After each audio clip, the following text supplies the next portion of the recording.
वाकिफ कहां जमाना हमारी उड़ान से, वाकिफ कहां जमाना हमारी उड़ान से, वो और थे जो हार गए आसमान से। नमस्कार साथियों, मैं हूं सुधांशु और आपके सामने लेके आ चुका हूं आई लव सुंडा सीरीज। सुंडा किताब जो बहुत अच्छी है, रामायण है एग्रीकल्चर की। इसको निपटाने के बाद आप किसी भी एग्जाम में बैठेंगे ना, आपको कॉन्फिडेंस होगा कि कोई भी प्रश्न आपका गलत नहीं होगा। चलिए आज हम आपको सारी की सारी चीजें अगले जो भी आने वाली हैं उनको एक एक करके समझाने वाले हैं, ठीक है। अच्छा एक बात और, अपनी क्या चल रही है, टेस्ट सीरीज चल रही है। टेस्ट सीरीज को क्या करना है, इनरोल कर लेना है। 29 रुपीज में हमारी आई लव सुंडा टेस्ट सीरीज रहेगी। कुछ भी नहीं है, 50+ तो टेस्ट रहेंगे, एक बात ओवरऑल टेस्ट भी रहेंगे। इसके बाद में जो ओवरऑल टेस्ट एक सबसे बड़ा टेस्ट होगा लास्ट में, जिसमें आपको जो फर्स्ट और थर्ड रैंक होंगी 1 2 3, उसको एक सुंडा की किताब भी गिफ्ट करी जाएगी। क्या की जाएगी, सुंडा की किताबें भी 3 हमारी तरफ से गिफ्ट की जाएंगी, ठीक है। इसको याद रखेंगे, इसलिए आप लोग क्या करेंगे, इसमें इनरोल कर लेंगे। जितना कमाना नहीं है साथियों, उससे ज्यादा तो हमको इन्वेस्ट करना है। क्या करना है, इन्वेस्ट करना है, क्योंकि सुंडा को एकदम से क्या एक एक बच्चे की जुबान पे लेके आना है, ठीक है ना। इस तरीके का काम में करना है। आप मेरा पर्सनल नंबर देख ही चुके हैं। और एक बात, जो पेमेंट करनी है आप किसी पे भी कर दीजिए, इस नंबर पे कर देंगे और इसी पे स्क्रीनशॉट भेज देंगे, आपको इनरोल कर लेंगे। मेरा पर्सनल नंबर ये है, आप मेरे पास भी कांटेक्ट कर सकते हैं। कोई समस्या आती है हम आपके साथ हैं, ठीक है। चलो आज का अपना लेक्चर शुरू करते हैं। करना क्या है, आज हम लोग कुछ चीजें पिछले क्लास की एक थोड़ी सी स्लाइड छूट गई थी, बाकी फिर अपनी नई यूनिट पे हम लोग आते हैं। चलो जल्दी जल्दी से हम लोग कुछ फादर हैं डिफरेंट फील्ड के, उनको जान लेते हैं। कौन कौन है, पहले तो जान लो। फील्ड प्लॉट जो हमारा एक्सपेरिमेंट है वो किसने किया था, वॉशिंगटॉन ने किया था। फादर ऑफ पैडोलॉजी, पैडोलॉजी के फादर डाकूचेफ जी हैं। और हमारा जो गोल्डन रेवोल्यूशन है फ्रूट के लिए आया था, उसके कौन है, के.एल. चड्ढा जी हैं। इसके बाद में फादर ऑफ टिलेज या वीड साइंस के कौन है, जेथरो टुल हैं, ये भी हम लोग जानते हैं। और हमारी जो सॉइल टेस्टिंग टेक्निक है वो किसके द्वारा, एम.एल. ट्रॉन्ग के द्वारा में है। और जो सॉइल माइक्रोबायोलॉजी है, साथियों दोनों में बहुत अंतर होता है, सॉइल माइक्रोबायोलॉजी और माइक्रोबायोलॉजी, तो हम लोग इसको याद रखेंगे, ठीक है। सॉइल माइक्रोबायोलॉजी किसके हाथ में है, वो हमारे एस.एन. वीनोड्रिस्की जी हैं, उनके हाथ में। और जो फादर है किसके, एग्रीकल्चर केमिस्ट्री के, कौन है, जस्टिस वॉन लिविंग। लिविंग का नाम अभी आगे फिर आप पाएंगे, क्यों, क्योंकि इनके आने के बाद 1840 में एग्रीकल्चर की रूपरेखा बदल गई। क्यों बदल गई, अभी हम एक एक करके सब चीजों को डिस्कस करेंगे, ठीक है। अच्छा चलो आ जाओ, नया यूनिट एग्रोनॉमी। साथियों अभी तक जो हम चल रहे थे यही तो बेसिक एग्रीकल्चर है। बेसिक एग्रीकल्चर से प्रश्न बहुत पूछे जाते हैं। क्या होता है बेसिक, सिर्फ और सिर्फ एक है, माहौल बनाया जाता है। किसमें, बेसिक में सिर्फ माहौल बनाते हैं। अब हम लोग एंट्री कर गए किसमें, एग्रोनॉमी में। अब हम लोग सब्जेक्ट पढ़ना शुरू कर दिए हैं, तो जल्दी जल्दी से क्या करेंगे, लाइक शेयर सब्सक्राइब वाला काम कर देना। देखो यार, प्यार ना अपना कम नहीं होने देना। हम जल्दी से कुछ ऐसा और करेंगे आपके लिए कि एएफओ में आने वाले ज्यादातर सिलेबस को हम यूट्यूब पे लेके आएंगे एकदम फ्री में। जैसे कि फिशरीज विशरीज है ना, इसको एकदम से बढ़िया से कवर आएंगे। सिर्फ आप हमारे साथ जुड़ जाइए, आपको फायदा ही फायदा होने वाला है। चलिए, the term derived from the two Greek word. Greek क्यों है, क्योंकि इसमें नॉमी लगा है, तो हम पहले ही जानते हैं, क्योंकि एग्रो के बाद में क्या लगा है, नॉमी लगा है। चलिए, एग्रोज मतलब होता है फील्ड, नॉमस मतलब होता है मैनेज। आप फील्ड को मैनेज करेंगे। साथियों फील्ड को क्यों मैनेज करना है, फील्ड को इसलिए मैनेज करना है क्योंकि हमको प्रोडक्शन बढ़ाना है, प्रोडक्शन के साथ में प्रोडक्टिविटी बढ़ानी है और सारी सारी चीजों के ऑर्गेनाइज कर देना है। कौन सी क्रॉप हमें कब लेनी है, क्यों लेनी है, किस हिसाब से लेनी है, किस एनवायरनमेंट में कौन सी अच्छी रहेगी, यही तो हम लोग क्या करने वाले, सस्य विज्ञान में यही तो हम पढ़ने वाले हैं। चलिए, डेफिनेशन क्या है, can be defined as a branch of agriculture sciences that deals with method which provide favourable environment to crop for higher productivity, ठीक है। चलो, इंडियन एग्रीकल्चर साथियों कैसी है, सब्सिस्टेंस टाइप है। ये पता है सब्सिस्टेंस क्या होता है साथियों, इसका मतलब होता है काम चलाओ। कैसी है, काम चलाओ। साथियों इससे कोई बचत नहीं है। जो आपके भारत की इतनी बड़ी जनसंख्या 58% तक जो किसमें इन्वॉल्व है, एग्रीकल्चर में इन्वॉल्व है, उसको ज्यादा बचत नहीं है। मतलब क्या, सिर्फ भरण पोषण कर रही है, ज्यादा कुछ बच नहीं रहा। जितना लगा रहे हैं इनपुट, लगभग में उतना ही थोड़ा बहुत ज्यादा मिल जाता है। सिर्फ खाना पीना हो पाता है, कोई बहुत बड़े आदमी नहीं बन पाते। इसी को क्या बोलते हैं, सब्सिस्टेंस बोलते हैं। मतलब क्या, सिर्फ और सिर्फ खाना पीना हो पा रहा, इसके आगे कुछ नहीं, ठीक है ना। ऐसा क्यों, अच्छा रीजन है, एक तो पॉपुलेशन ज्यादा है, ठीक है। दूसरा क्या, लैंड होल्डिंग बहुत छोटी है। अगर ऐसा है तब तो फिर ऐसे ही चलेगा। और एक चीज बताएं आपको, हमारे यहाँ पे स्मार्ट फार्मिंग भी तो नहीं होती है। स्मार्ट फार्मिंग मतलब आप ग्रुप में कर रहे हो या आप कहीं पे रेंट पे दे रहे हो या कमर्शियल क्रॉप कर रहे हो, तब तो ऐसा हो जाएगा। इसीलिए हमारे यहाँ की फार्मिंग कैसी हो जाती है, सबसिस्टेंस टाइप की हो जाती है। चलिए, एक नाम बहुत अच्छा है, क्या, पीटर डिस्किंजी। साथियों, इसमें प्रश्न बहुत आते हैं। इनकी एक किताब है, कौन सी, ओपस रूरलियम कामोडरम। साथियों, इन्होंने क्या किया, अपने एग्रीकल्चर की जो भी प्रैक्टिसेस होती हैं, सस्य कलाएं हैं, उनको सब में एक जगह संकलित कर दिया, सबसे पहली बार किया। इसीलिए क्या बन गए, फादर बन गए। ठीक है ना। जिन्होंने कुछ भी किया, भले क्या करो आप, किसी फील्ड के नए जन्म कर दो, आप उसके बारे में सबसे पहले लेके आ जाओ, भले गलत या सही, आपने अवधारणा दे दी अगर उसकी, तो फादर तो आप ही रहोगे। ठीक है ना, ये चीज समझ गए। चलो, यही हमारे पीटर डिस्किंजी जी ने किया। 1230 से 1307 एडी इनका समय है। इन्होंने बहुत सारे लिटरेचर जो हैं अपने इकट्ठे किए और एक बुक में दे दिए, उसका नाम दे दिया ओपस रूरलियम कामोडरम। और इसके बाद में फर्स्ट टाइम दिया था, इसीलिए इनको क्या बोलते हैं, फादर ऑफ एग्रोनॉमी बोलते हैं, सस्य विज्ञान के पिता बोलते हैं। वॉन हेलमंड जी का नाम बहुत अच्छा है, क्यों, क्योंकि 1577 से 1344 ईस्वी तक रहे हैं। और करा क्या इन्होंने, सबसे बड़ा एक प्रिंसिपल दिया, जिसको प्रिंसिपल ऑफ वेजिटेशन, क्या बताया कि प्रिंसिपल ऑफ वेजिटेशन, साथियों वाटर को बताया। ये पूछा जाता है अकॉर्डिंग टू वॉन हेलमंड कौन सी चीज है जो क्या वेजिटेशन का प्रिंसिपल है, साथियों वाटर, इसको याद रखेंगे। जैथरो टुल का नाम तो बहुत सुना। वीड साइंस क्या है, जीरो टिलेज क्या है, इसी के पिता कौन है, यही है। साथियों एक किताब है इनकी, कौन सी, हार्स होइंग हस्बेंड्री। अच्छा, आपको लगता नहीं है टिलेज का नाम है, टिलेज में तो हमारी क्या आना चाहिए, हमारे टिलेज में आना चाहिए वो कौन सा, हमारी बैल आना चाहिए। आप हॉर्स क्यों बोलते हो, ऐसा है जहां के ये थे ना, वहां घोड़ों से पहले होती थी कहां, जुताई।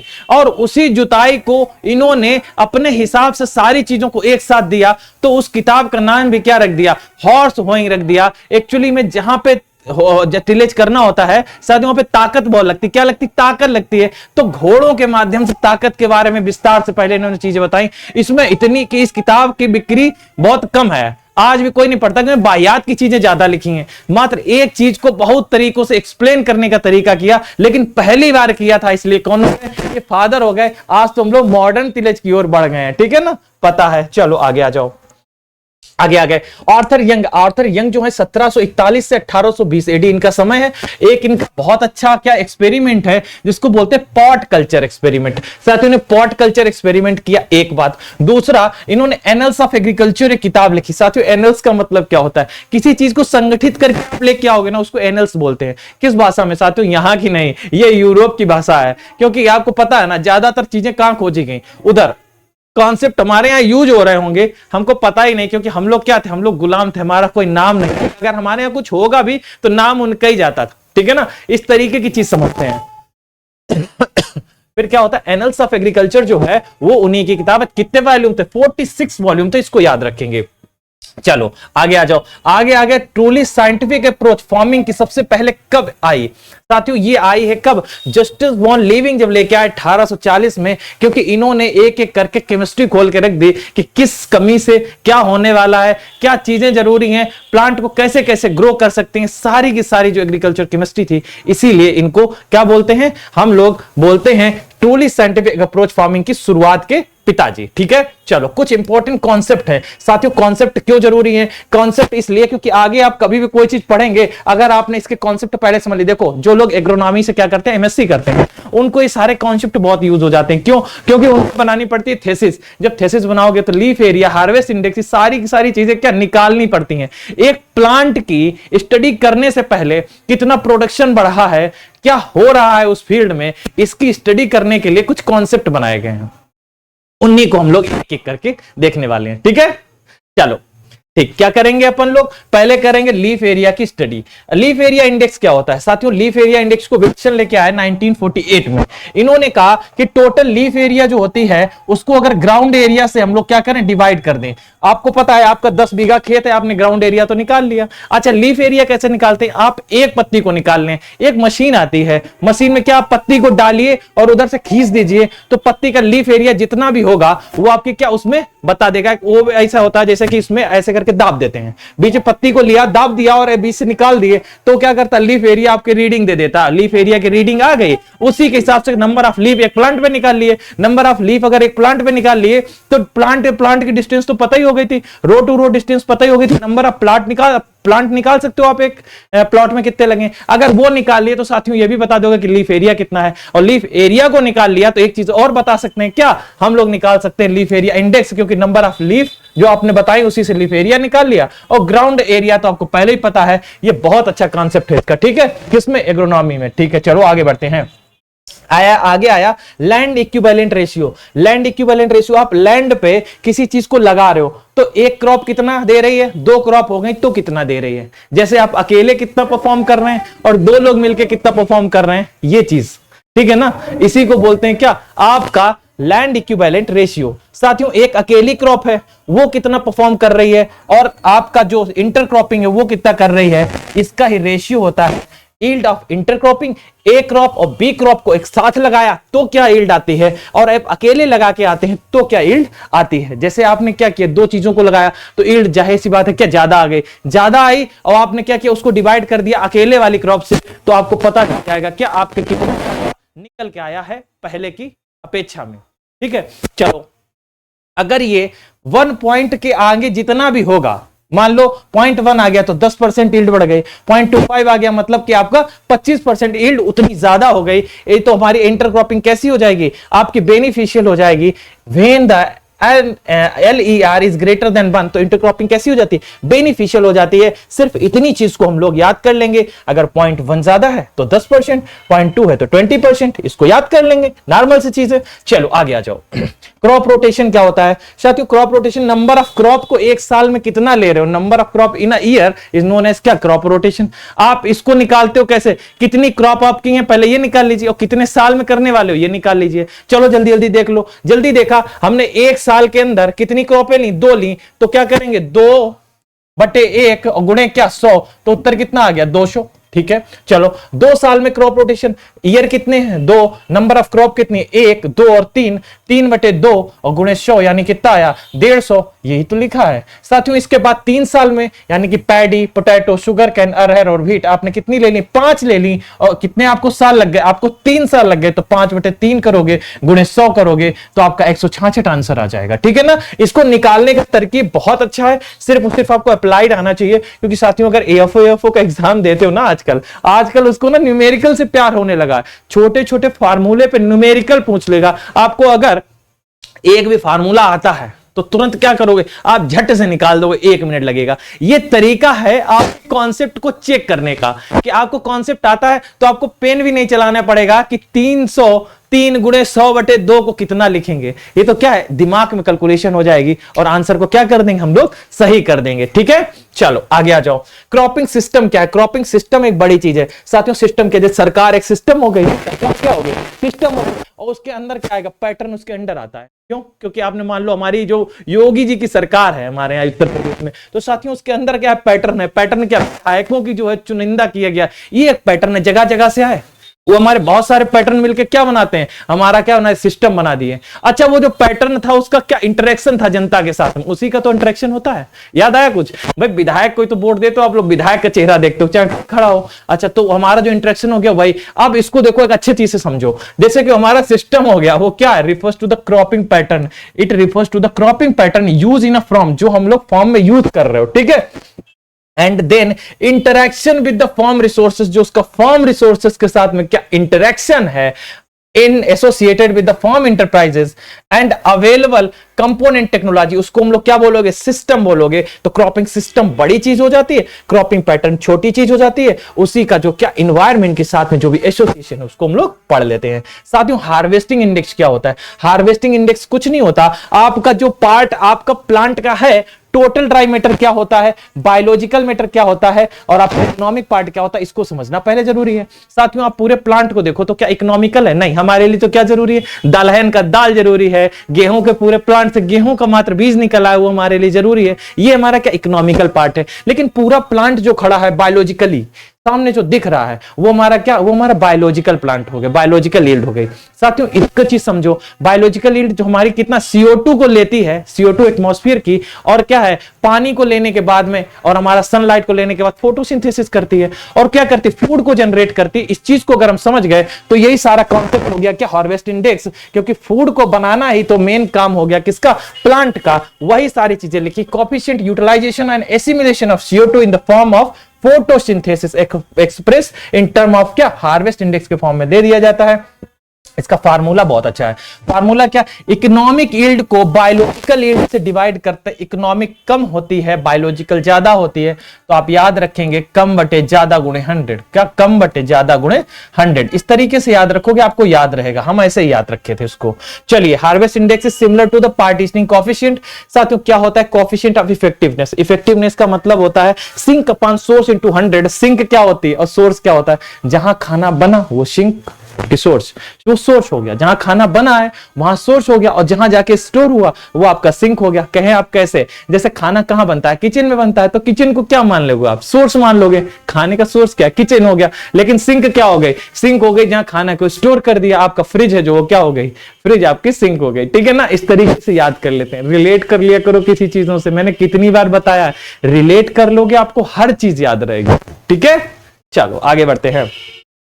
तो हमारा सिंक अपॉन सोर्स इनटू 100 हो जाता है कोएफिशिएंट ऑफ इफेक्टिवनेस। जो हमने बताया वही चीज याद हो गई। साथियों क्या देखो, अच्छा एक बात बताओ, जनरली ग्रेन्स क्या होते हैं, हमारे ग्रेन्स ही तो होते हैं जो सारी की सारी चीजों को क्या करते हैं, एक्युमुलेट कर लेते हैं। तो हमारा सिंक क्या हो जाता है, हमारा सिंक ग्रेन हो जाता है। But may be exception, stem क्या हो जाती है, रूट में। आपका जब पोटैटो की बात करो तो हमारी स्टेम हो जाती है, शुगर बीट की बात करो तो हमारी क्या हो जाती है, रूट हो जाती है, लीफ की बात करो तो पालक हो जाती है, टोबैको जो है वो भी क्या, लीफ में अपने क्या फूड स्टोर कर लेती है ना। ये सब चीजें हमने पढ़ी थी, वही सारी चीजें यहाँ एक एक करके लिखी हुई हैं। चलो आगे आ जाओ। आगे सॉर्गम सिकनेस क्या होती है साथियों, इसको अपनी भाषा में समझ लेते हैं। इसको पढ़ने से बेहतर है अपने हिसाब से। सिकनेस का मतलब बीमारी हो गई, सॉर्गम से बीमारी क्या हो जाएगी साथियों, खेत में जब आप सॉर्गम को लगाओगे क्या करेगी, न्यूट्रिएंट को चूस लेगी। ठीक, इसके बाद इसका बायोलॉजिकल ड्राई मैटर बहुत ज्यादा हो गया।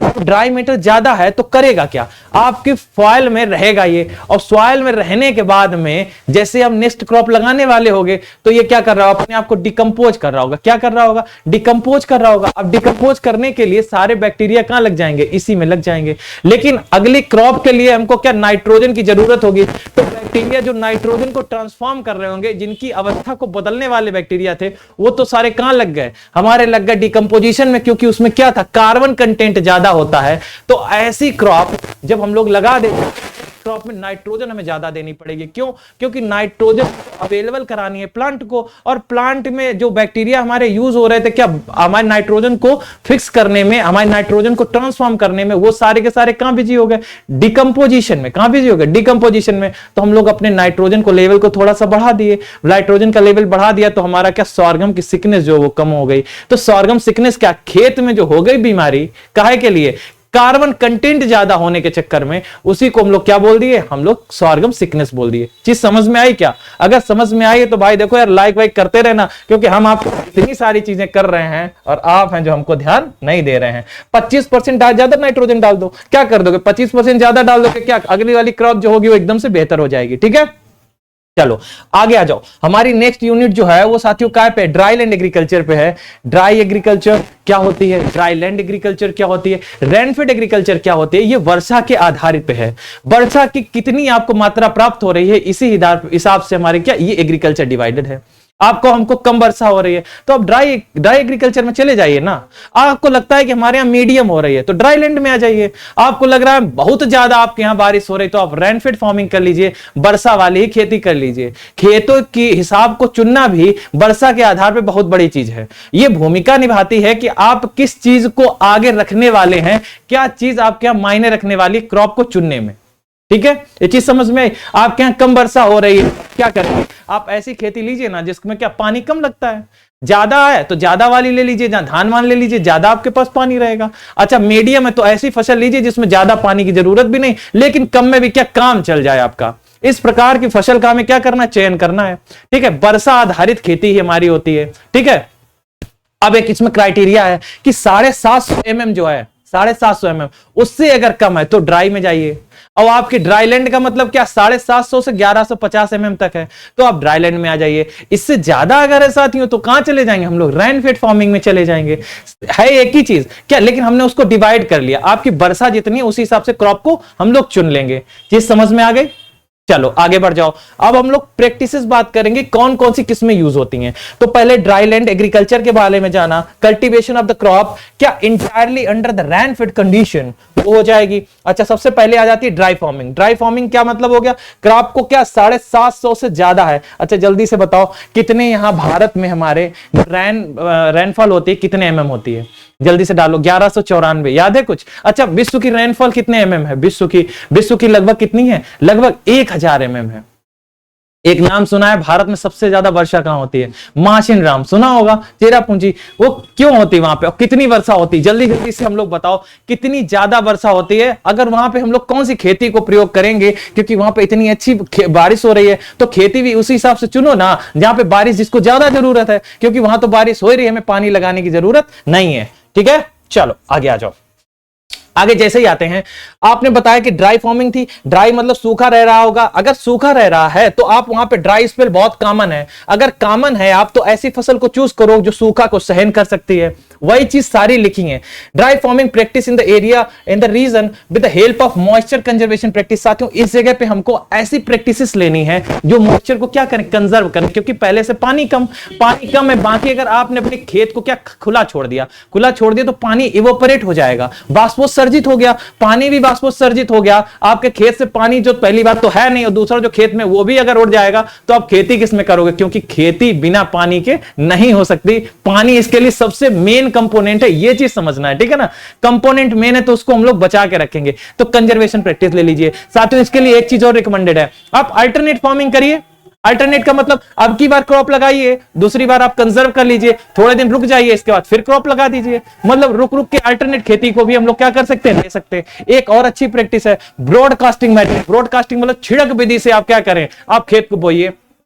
क्या करेंगे, आप कुछ सीड को जो मॉइस्चर को बहुत ज्यादा लेते हैं और मॉइस्चर को कम लेते हैं, दोनों चीज को आप बो दीजिए, एक साथ मिला के बो दीजिए। अगर मान लो वर्षा हो जाती तो ठीक, अगर नहीं होती तो आपकी सूखी वाली चीज जो आपको सूखा सहन कर सकती है वो तो चीज उग जाएगी ना, है ना। इस तरीके की चीजें जो हम प्रैक्टिस कर सकते हैं। चलिए, alternate land use planning suggested in this region. Alternate land use planning कर लीजिए। साथियों ड्राईलैंड एग्रीकल्चर क्या होती है? ड्राईलैंड का मतलब जहां पे रेनफॉल 750 से 1100 के बीच में है, उसको ड्राईलैंड फार्मिंग में डालेंगे। यहां पे सॉइल मॉइस्चर जो कंजर्वेशन मेजर है वो बहुत जरूरी है, लेकिन इतना जरूरी नहीं जहां जितना उसमें।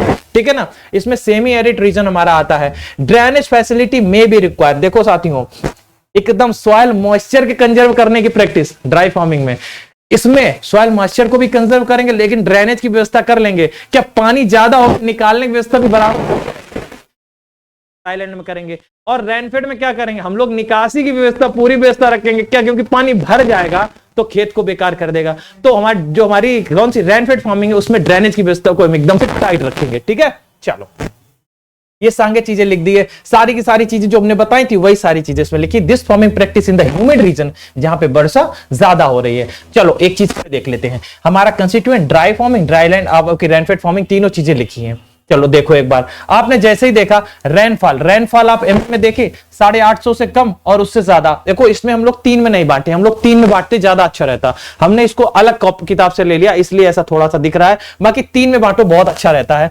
मॉइस्चर अवेलेबिलिटी क्रॉप के लिए कहा ड्राईलैंड में थोड़ी सी कम है, क्योंकि पीईटी क्या है ज्यादा है पी से, और इनफ कम हो जाती है आपके रेनफेड फार्मिंग में। क्रॉप ग्रोइंग अगर बात करो 200 दिन से कम करोगे किसमें, आप ड्राईलैंड में, क्योंकि आप दिन ज्यादा कम रखो, जितने कम रखोगे उतना ही फायदा है। लेकिन आप रेनफेड फार्मिंग वहां वर्षा आराम से हो रही है तो 200 से ज्यादा रख लो। ग्रोइंग रीजन की बात करो, एरिड, सब एरिड और सब ह्यूमिड किसमें रखोगे साथियों, ड्राईलैंड फार्मिंग में रखोगे। लेकिन आपकी ह्यूमिड और सब ह्यूमिड किसमें आ जाती है, रेनफेड फार्मिंग में आ जाती है। क्रॉपिंग सिस्टम की बात करो, एक या मिक्स क्रॉप ले सकते हो, सिंगल या मिक्स क्रॉप ले सकते हो किसमें, ड्राई लैंड में, लेकिन डबल या इंटरक्रॉपिंग किसमें ले सकते हो साथियों, रेनफेड फार्मिंग में। ये बहुत इंपॉर्टेंट पॉइंट है, इसको याद कर लेंगे। चलो कांस्टेंट की बात करो, विंड और वाटर इरोजन बहुत कॉमन है। क्यों विंड इरोजन, क्यों? क्योंकि आपका सूखा हुआ तो विंड हो जाएगा, और पानी ज्यादा हो गया तो रेन आपका क्या है, आपके स्लैश जो इरोजन है वो भी आपका वाटर इरोजन है वो भी हो जाएगा। तो एक बात याद रखेंगे, आपके ड्राई लैंड फार्मिंग में दोनों चीजें, लेकिन रेनफेड फार्मिंग में क्या होगा, आपका वाटर इरोजन ही होगा। किसमें? Water erosion. साथियों ड्राई लैंड में क्या होगा,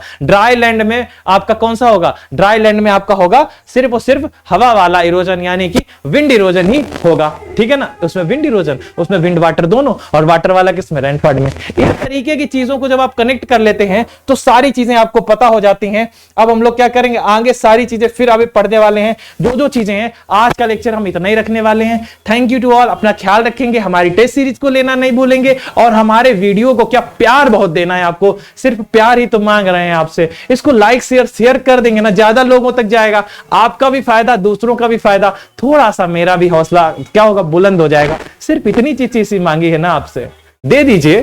ठीक है ना, चलो अपना ख्याल रखते हैं, फिर मिलते हैं अगले वीडियो में सुबह 12 बजे। Thank you to all.